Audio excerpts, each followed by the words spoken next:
শুভ সকাল বন্ধুরা, কেমন আছো সবাই? নিশ্চয়ই ভালো আছো। আমিও ভালো আছি।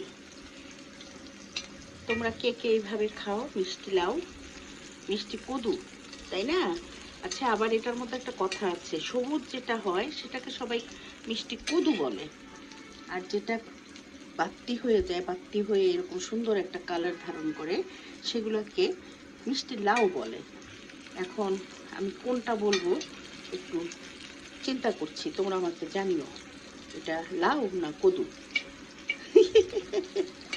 আবার দেখো, আমরা কিন্তু ওই যে সাদা লাউ, পানসা লাউ যেটা হয় শীতে, সেটাকে লাউ বলি, আবার কেউ কেউ কদু বলে। তো এলাকা, দেশ, এগুলো ভেদে এক এক জায়গায় এক এক কথা বলা হয়। তো এই যে মিষ্টি কদু বা লাউ, এটাকে আমি এইভাবে বেগুনের মতো করে ভাজছি। এটা কিন্তু খেতে খুব সুস্বাদু, খুবই মজা। মশলাগুলোর একটু কারিশমা করতে হয়। হলুদ মরিচ দিই, সাথে একটু জিরার গুঁড়া দিই, আর সামান্য একটু আদার রস, সামান্য একটু আদার রস দিয়ে মেখে কতক্ষণ ম্যারিনেট করে রাখি। তারপরে এটাকে এভাবে ভাজি। এটা আসলেই অনেক মজা, অনেক মজা, এবং খেতে ভালো লাগে। এই যে লোহার কড়াইটা, এটা আমাকে গ্যাস সাশ্রয় করায়। এটা একবার গরম হলে এটার মধ্যে ধামাধাম সব কিছু রান্না করা যায়।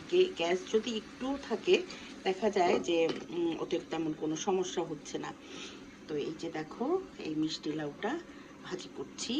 তারপরে তোমার এই বরবটি দিয়ে, এই যে বরবটি, সবুজ বরবটি দিয়ে এই যে এই মাছটা মেখে রেখেছি, এটা তো পেঁয়াজা করব।